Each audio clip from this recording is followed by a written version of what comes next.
I think there's various things happening at the same time. So clearly last week, central banks came out with this message of higher for longer, and that has resonated within markets. But I would say, actually, if you scrutinize the price behavior, the yield behavior since the Fed meeting, it has really been about a reassessment of the neutral rate, or R star, as people call it. So if you look at, for example, 10-year forward, 1-year rates in the US, that's really what has accelerated higher and driven mainly by real rates. Then there's also a lot of concern about issuance, right, in the US, in Europe, and that's against the context where central banks are withdrawing liquidity. So again, major reassessment there. I find this conversation about R star so fascinating, and I remember going into the Fed meeting last week, there was some speculation that maybe perhaps the Fed would be looking to revise upwards the neutral rate. They didn't, but there's still a lot of talk about it, and the fact that ultimately maybe R star these days is higher than it was in the past. And this is something that Ben Bernanke spoke about many years ago, about the global savings glut, all that money getting poured in and recycled back into fixed income. What is the structural thesis for R star being and moving higher now? I think there's various things.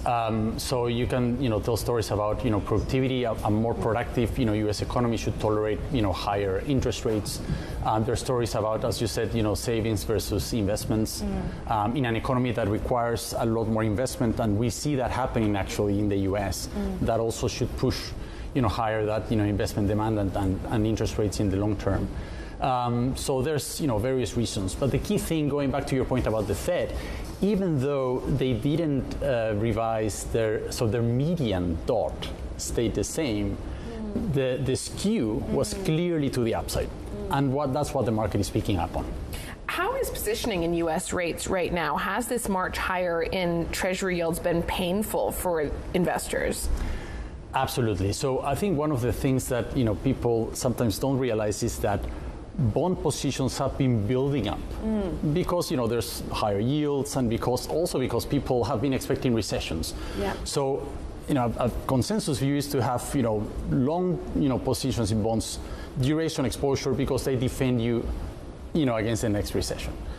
The problem is that that's precisely what is being tested, what is being reassessed.